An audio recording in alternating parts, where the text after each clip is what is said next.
Back to my YouTube channel banking through Kannada. ನಾನು already ಥಂಬ್ನೇಲಲ್ಲಿ ಹಾಕಿರ್ತೀನಿ, so ಎಲ್ಲರೂ ನೋಡಿರ್ತೀರ. ಐಡಿಯಾ ಬಂದಿದ್ದೆ ನಾನು ಹೊಸ ಮೊಬೈಲ್ ತೊಗೊಂಡಿದ್ದೀನಿ ಅಂತ. ಆ್ಯಂಡ್ ಅಂದರೆ ಸ್ವಲ್ಪ ಜನ ಕನಸಿರುತ್ತೆ, ಏನು ದೊಡ್ಡ ವಿಷಯ ಅದರಲ್ಲಿ, ನಿಮಗೆ ಸ್ಯಾಲ್ರಿ ಬರುತ್ತೆ ಆ್ಯಂಡ್ ಹೊಸ ಮೊಬೈಲ್ ತೊಗೊಂಡಿರ್ತೀರ, ಅದರಲ್ಲಿ ಏನು ಗ್ರೇಟ್ ಥಿಂಗ್ ಇಲ್ಲ ಅಂತ. ಅದು ಕರೆಕ್ಟೇ, but there is a struggle behind. Okay, ನಾನು ಈ ಹೊಸ ಫೋನ್ ತೊಗೊಳಕ್ಕೆ ಎಷ್ಟು ಕಷ್ಟ ಬಿದ್ದಿದ್ದೀನಿ ಅಂದರೆ, ಈಗೇನೋ ಸ್ಯಾಲ್ರಿ ಬರ್ತಿದ್ದೆ ತೊಗೋಬೋದು, ಬಟ್ ಹಿಂದೆ ನಿಮಗೆ ಗೊತ್ತು, ನಾನು ಕಂಪ್ಲೀಟಾಗಿ ನನ್ನ ಬ್ಯಾಂಕ್ ಪ್ರಿಪ್ರೇಷನ್ ಸ್ಟಾರ್ಟ್ ಮಾಡಿದ್ದು ಆ್ಯಂಡ್ ಸೆಲೆಕ್ಷನ್ ತೊಗೊಂಡಿದ್ದು ಆನ್ಲೈನ್ ಯೂಟ್ಯೂಬ್ ವೀಡಿಯೋಸ್ ನೋಡ್ತಾ ಮಾತ್ರ. ನಾನು ಯಾವುದೇ ಇವನ್ ಒನ್ ಬುಕ್ ಕೂಡ ರೆಫರ್ ಮಾಡಿಲ್ಲ ನನ್ನ ಪ್ರಿಪರೇಷನ್ ಟೈಮಲ್ಲಿ.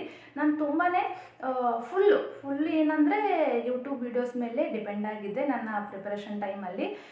ಆವಾಗ ನಾನು ಯೂಟ್ಯೂಬ್ ವೀಡಿಯೋಸ್ ನೋಡ್ತಿದ್ದೀನಿ ಅಂತಂದರೆ, ನಾನು ಇವಾಗಲೇ ಹೇಳ್ತೀನಿ, ಫ್ರೀಲಿ ಅವೈಲೇಬಲ್ ಇರೋಂಥ ವೀಡಿಯೋಸ್ನ ಮಾತ್ರ ನೋಡ್ತಿದ್ದೆ, ಯಾವುದೇ ಸಬ್ಸ್ಕ್ರಿಪ್ಷನ್ನು ತೊಗೊಂಡಿರಲಿಲ್ಲ. ಆಲ್ರೆಡಿ ಎಷ್ಟೊಂದು ವೀಡಿಯೋಸಲ್ಲೂ ಹೇಳಿದ್ದೀನಿ. ಸೊ ಯೂಟ್ಯೂಬ್ ವೀಡಿಯೋಸ್ ನೋಡ್ತೀನಿ ಅಂದರೆ ನನಗೆ ಅಲ್ಲಿ ಮೊಬೈಲ್ ಬೇಕೇ ಬೇಕಾಗುತ್ತೆ, ಮೊಬೈಲಿಂದನೇ ನಾವು ನೋಡ್ಬೋದಲ್ವ. ಸೊ ನನ್ನ ಸಿಚುವೇಶನ್ ಹೆಂಗಿತ್ತು ಅಂದರೆ, ಈಗ ಆಲ್ರೆಡಿ 7 ಇಯರ್ಸ್ ಓಲ್ಡ್ ಅಂತ ಹೇಳಿದ್ನಲ್ಲ. ಸೊ ಮೊಬೈಲ್ ಫೋನ್ಸು ಏನಂದರೆ ವರ್ಷ ಜಾಸ್ತಿ ಆದಂಗೆಲ್ಲ ಅದರ ಏನಂತಾರಲ್ಲ, ಬ್ಯಾಟ್ರಿ ಬ್ಯಾಕಪ್ ಆಗಿರ್ಬೋದು, ವರ್ಕಿಂಗ್ ಕೆಪಾಸಿಟಿ ಆಗಿರ್ಬೋದು, ಕಮ್ಮಿ ಆಗ್ತಾನೆ ಬರುತ್ತೆ. ನಾನು ಪ್ರೈವೇಟ್ ಕಂಪ್ನಿಯಲ್ಲಿ ಕೆಲಸ ಮಾಡ್ತಿದ್ದೆ ಆ್ಯಂಡ್ ಪ್ಯಾರಲಲ್ಲಿ ನನ್ನ ಸ್ಟಡೀಸ್ನ ಕಂಟಿನ್ಯೂ ಮಾಡ್ತಿದ್ದೆ ಬ್ಯಾಂಕಿಂಗಿಗೆ. ಅವಾಗ ಏನಾಗ್ತಿತ್ತು ಅಂದರೆ, ನಾನು ಪ್ರೈವೇಟ್ ಕಂಪ್ನಿಯಲ್ಲಿ ಕೆಲಸ ಮಾಡ್ತಿದ್ದೆ, ಎಲ್ಲಿ ಅಂದರೆ ಒಂದು ವಿಲೇಜಲ್ಲಿ ಮಾಡ್ತಿದ್ದೆ. ಸೊ ಹಳ್ಳಿ ಅಂದಮೇಲೆ ಅಲ್ಲಿ ವಾತಾವರಣ ಹೆಂಗಿರುತ್ತೆ, ಏನಾದರೂ ಸ್ವಲ್ಪ ಮಳೆ ಬರೋ ಸಿಚುವೇಶನ್ ಆಗಿದ್ದರೆ, ಮುನ್ಸೂಚನೆ ಇದ್ದರೆ, ಅಥವಾ ಯಾವುದೇ ಸ್ವಲ್ಪ ಮರಗಿಡಗಳು ಅಲ್ಲಾಡಿದರೆ, ಒಂದು ಹನಿ ಬಿತ್ತು ಅಂದರೆ ಪಟ್ ಅಂತ ಕರೆಂಟ್ ತೆಗೆದುಬಿಡೋರು. ಕರೆಂಟ್ ತೆಗೆದ್ರು ಅಂದರೆ ಅದು ಯಾವಾಗ ಬರುತ್ತೋ ಯಾರಿಗೂ ಗೊತ್ತಿಲ್ಲ, ಪ್ರಿಡಿಕ್ಟ್ ಮಾಡೋಕ್ಕೆ ಆಗಲ್ಲ. ಲೈಕ್ 1 ದಿನ ಆಗ್ಬೋದು, 2 ದಿನ ಆಗ್ಬೋದು, 3 ದಿನ ಆಗ್ಬೋದು. ಸೊ ನನಗೆ ಇದು ತುಂಬಾ ಏನಂತಾರಲ್ಲ, ಕಷ್ಟ ಆಗ್ತಿತ್ತು ಅವಾಗ. ಈ ಬ್ಯಾಟ್ರಿ ಬ್ಯಾಕಪ್ಪು ಅಷ್ಟೊಂದು ಚೆನ್ನಾಗಿರ್ಲಾರ್ದ ಕಾರಣ ಬೇಗನೆ ಚಾರ್ಜ್ ಏನಂತಾರಲ್ಲ, ಮುಗ್ದೋಗ್ಬಿಡ್ತಿತ್ತು. ಜಾಸ್ತಿ ಹೊತ್ತು ಬ್ಯಾಟ್ರಿ ಬ್ಯಾಕಪ್ ಬರ್ತಿರಲಿಲ್ಲ. ಆ್ಯಂಡ್ ಇಂಥ ಟೈಮಲ್ಲಿ ಮಳೆ ಏನಾದರೂ ಬಂದುಬಿಟ್ರೆ ನನ್ನ ಪ್ರಿಪ್ರೇಷನ್ನಿಗೆ ತುಂಬಾ ಏನಂತಾರಲ್ಲ, ಅಡ್ಡಿ ಆಗ್ತಿತ್ತು. ನಾನು ಹೆಂಗೆ ಓದೋದು, ಅವಾಗ 1-2 ದಿನ ಸುಮ್ಮನೆ ಕೂತ್ಕೊಂಡ್ಬಿಟ್ಟಿದ್ದೆ, ಓದಲಾರ್ದೆ. ಈ ಥರ ಎಲ್ಲ ಕಷ್ಟ ನಂಗೆ ತುಂಬಾ ಆಗಿತ್ತು. ಅವಾಗ ಅನಿಸಿತ್ತು, ಹೊಸ ಫೋನ್ ತೊಗೋಬೋದಲ್ವಾ, ಬ್ಯಾಟ್ರಿ ಬ್ಯಾಕಪ್ ಚೆನ್ನಾಗಿರುತ್ತೆ, 1 ದಿನ 2 ದಿನ ಜಾಸ್ತಿನೇ ಫೋನ್ ಯೂಸ್ ಮಾಡ್ಬೋದು ಅಂತ ಈ ಥರ ಎಲ್ಲ ಅನಿಸ್ತಿತ್ತು. ತುಂಬಾ ಬೇಜಾರಾಗ್ತಿತ್ತು. ಬಟ್ ಅವಾಗೂ ನಾನು ಕೆಲಸ ಮಾಡ್ತಿದ್ದೆ, ಅವಾಗ ತೊಗೋಬೋದಿತ್ತು. ಬಟ್ ನನಗೆ ಸಿಗ್ತಿರೋ ಸಂಬಳ 23,000 ಸಿಗ್ತಿತ್ತು. ಅದನ್ನ ನಾನು ಫೋನ್ಗೆ ಇಟ್ಬಿಟ್ರೆ ಮಂತ್ಲಿ ಮನೇಲಿ ಏನು ಕೊಡೋದು, ಬೇಡ, ನೋಡೋಣ ಅಂತ ಹಾಗೆ ಮುಂದೆ ಹಾಕ್ತಾನೇ ಇದ್ದೆ. ಅದಾದಮೇಲೆ ನೆಕ್ಸ್ಟ್ ಇನ್ನೊಂದು ಸಿಚುವೇಶನ್ ಏನಂದರೆ, ಓದೋದ್ರಲ್ಲಂತೂ ಹಿಂಗಾಯಿತು. ಇವನ್ ನಾನು ಯಾರಿಗಾದರೂ ಎಲ್ಲಾದರೂ ಅಂಗಡಿಗೆ ಹೋಗಿದ್ದೆ ಅಥವಾ ಏನೋ ಪರ್ಚೇಸ್ ಮಾಡೋಕ್ಕೆ ಹೋಗಿದ್ದೆ ಅಂತ ಅಂದ್ಕೊಳ್ಳಿ. ಅಲ್ಲೇನಾದರೂ ನಾನು ಫೋನ್ಪೇ ಮಾಡಬೇಕಿತ್ತು ಅಂದರೆ, ಅಂಗಡಿ ಅಷ್ಟು ದೂರ ಇದೆ ಅಂದರೆ ನಾನು ಇಲ್ಲಿಂದನೇ ಫೋನ್ಪೇ ಆ್ಯಪ್ನ ಓಪನ್ ಮಾಡಬೇಕಿತ್ತು. ಅಂದರೆ ಅಷ್ಟು ಸ್ಲೋ, ತುಂಬಾ ಯಾವುದೇ ಒಂದು ಆ್ಯಪ್ ಓಪನ್ ಮಾಡಬೇಕಂದ್ರೂ ಒಂದು ನಿಮಿಷ ಅಥವಾ 2 ನಿಮಿಷ ಮುಂಚೆನೇ ಆ ಆ್ಯಪ್ನ ಓಪನ್ ಮಾಡಿ ಇಡಬೇಕು. ಈಗ ಹಿಂಗೆ ಪ್ರೆಸ್ ಮಾಡಿದ್ದೀನಿ ಅಂದರೆ ಅದು 1 ನಿಮಿಷ ತಗೊಳುತ್ತೆ ಓಪನ್ ಆಗೋಕ್ಕೆ. ಓಕೆನಾ? ಸೊ ಅಷ್ಟು ಸ್ಲೋ ಪ್ರೋಗ್ರೆಸ್ ಇದೆ. ಹಂಗಿತ್ತು ಇದು. ಆ್ಯಂಡ್ ಫೋನ್ಪೇ ಮಾಡಬೇಕಾದ್ರಂತೂ ತುಂಬಾ ಲೇಟ್ ಆಗೋದು. ಅಲ್ಲಿ ನಾನು ಅಂಗಡಿಯಲ್ಲಿ ಏನಾದ್ರು ನಿಂತ್ಕೊಂಡಿದ್ದೀನಿ ಅಂದರೆ ಇನ್ನೂ ತಿರುಗೋದು. ಬೇಗ ಆಗ್ತಾನೇ ಇರಲಿಲ್ಲ. ಅವರು ಆಯಿತಾ ಮೇಡಮ್ ಅಂತ ಕೇಳೋರು, ನಂದು ಇಲ್ಲ ಸರ್ 1 ನಿಮಿಷ, ಸ್ವಲ್ಪ ಫೋನ್ ಸ್ಲೋ ಇದೆ ಅಂತ ಹೇಳಿ ಮ್ಯಾನೇಜ್ ಮಾಡ್ತಿದ್ದೆ. ಆವಾಗೂ ತುಂಬಾ ಅನಿಸೋದು, ಹೊಸ ಮೊಬೈಲ್ ತೊಗೋಬೇಕು ಅಂತ. ಬಟ್ ಏನೋ ಅವು ಇವು ಅಡ್ಡಿ ಬರ್ತಿತ್ತು. ನನಗೆ ಬರೋ ಸ್ಯಾಲ್ರಿನೆಲ್ಲ ಮೊಬೈಲಿಗೆ ಇಡೋಕ್ಕೆ ಇಷ್ಟ ಇರಲಿಲ್ಲ. ನನಗೊಂದು ಹಠ ಇತ್ತು, ಇಲ್ಲ ನಾನು ಹೆಂಗೂ ಪ್ರಿಪೇರ್ ಆಗ್ತಿದ್ದೀನಲ್ಲ, ನಾನು ಗೌರ್ಮೆಂಟ್ ಜಾಬ್ ತೊಗೊಂಡಾದ್ಮೇಲೆ ನನ್ನ ಫೋನ್ ತೊಗೊಳೋದು. ಅಲ್ಲಿವರೆಗೂ ಈಗ ಬರೋ ದುಡ್ಡನ್ನಾಗಲಿ ಅಥವಾ ಅಮ್ಮನ ದುಡ್ಡಾಗಲಿ, ನನ್ನ ಅಪ್ಪನ ದುಡ್ಡಾಗಲಿ ಬಿಟ್ಟು ನಾನು ತೊಗೊಳಲ್ಲ.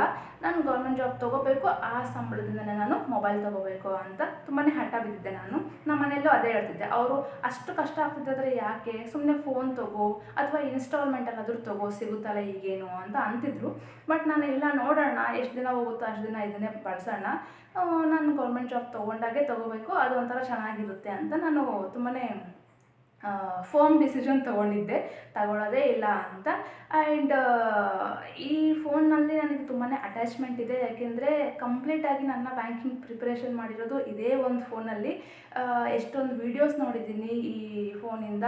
ಸೊ ಇದು ನಂಗೆ ತುಂಬಾ ಹೆಲ್ಪ್ ಮಾಡಿದೆ. ಇವೊಂದು ಇದು ಸ್ಲೋ ಇದ್ರೂ ಕೂಡ, ಅವಾಗವಾಗ ಸ್ಟಕ್ ಆದರೂ ಕೂಡ, ಬ್ಯಾಟ್ರಿ ಬ್ಯಾಕಪ್ ಕಮ್ಮಿ ಇದ್ದರೂ ಕೂಡ ನನ್ನ ಸೆಲೆಕ್ಷನ್ ತೊಗೊಳೋದ್ರಲ್ಲಿ ಇದ್ರದ್ದು ತುಂಬಾ ಇಂಪಾರ್ಟೆಂಟ್ ಪಾರ್ಟ್ ಇದೆ. ಸೊ ನಾನು ಇದನ್ನು ಎಕ್ಸ್ಚೇಂಜ್ ಮಾಡೋಕ್ಕೂ ಹೋಗಿಲ್ಲ, ನನ್ನ ಹತ್ರನೇ ಇಟ್ಕೊಂಡಿದ್ದೀನಿ. ಲೈಕ್ ಮೆಮೊರಿ ಇದ್ದಂಗೆ ಇದರಿಂದನೇ ನಾನು ಜಾಬ್ ತೊಗೊಂಡಿದ್ದು. ಆ್ಯಂಡ್ ಮತ್ತು ಈಗ ನಾನು ಫೋನ್ ತೊಗೊಂಡಿರೋದು ಇದು ವಿವೋ Y58.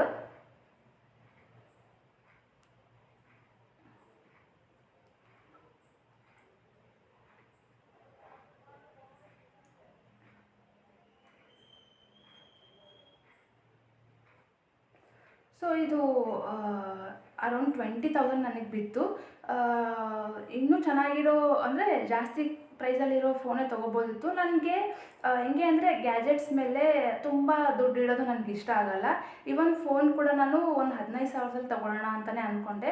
ಬಟ್ ಒಂದು 20,000 ತೊಗೊಂಡ್ರೆ ಫೀಚರ್ಸ್ ಚೆನ್ನಾಗಿರ್ತವೆ. ಲೈಕ್ ಏನಾದರೂ ಏನಂತಾರಲ್ಲ, ಅದರಿಂದ ನಮಗೆ ಏನಂತಾರೆ ಚೆನ್ನಾಗಿರೋ ಫೀಚರ್ಸ್ ಸಿಗ್ತವೆ. ಏನಾದರೂ ವೀಡಿಯೋ ಮಾಡಬೇಕಂದ್ರೆ, ಆಮೇಲೆ ವೀಡಿಯೋಸ್ನ ಮರ್ಜ್ ಮಾಡಬೇಕಂದ್ರೆ, ಬೇರೆ ಎಷ್ಟೊಂದು ಗುಡ್ ಕ್ವಾಲಿಟೀಸ್ ಇರುತ್ತೆ ಅನ್ನೋ ಒಂದೇ ಕಾರಣಕ್ಕೆ 20,000ದ ಮೊಬೈಲ್ ತೊಗೊಂಡಿದ್ದೀನಿ. ಇಲ್ಲಾಂದರೆ ಅಷ್ಟು ತೊಗೊಳ್ತಾನೆ ಇರಲಿಲ್ಲ. ಆ್ಯಂಡ್ ನಾನು ವೀಡಿಯೋಸ್ ಮಾಡ್ತಿರ್ತೀನಿ, ಸೊ ಕ್ಯಾಮ್ರಾ ಕ್ವಾಲಿಟಿ ಚೆನ್ನಾಗಿರಲಿ ಆ್ಯಂಡ್ ಸ್ಟೋರೇಜ್ ಕೆಪಾಸಿಟಿ ಚೆನ್ನಾಗಿರಲಿ ಅಂತ ಒಂದೇ ಕಾರಣಕ್ಕೆ ಈಗ ತೊಗೊಂಡಿರೋದು.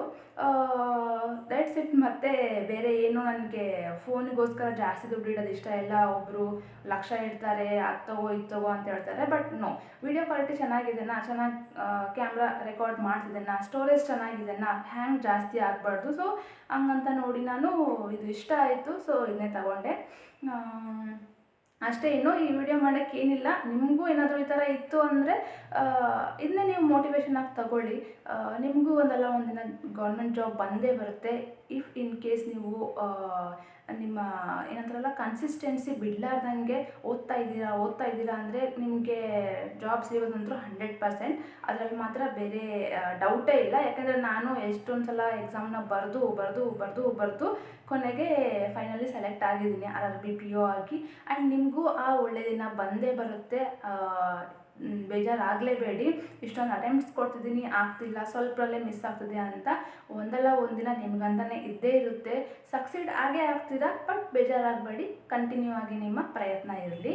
And that's it. ಮತ್ತೆ ನೆಕ್ಸ್ಟ್ ವಿಡಿಯೋಲಿ ಸಿಗೋಣ. ಅಲ್ಲಿವರೆಗೂ ಟೇಕ್ ಕೇರ್, ಬಾಯ್.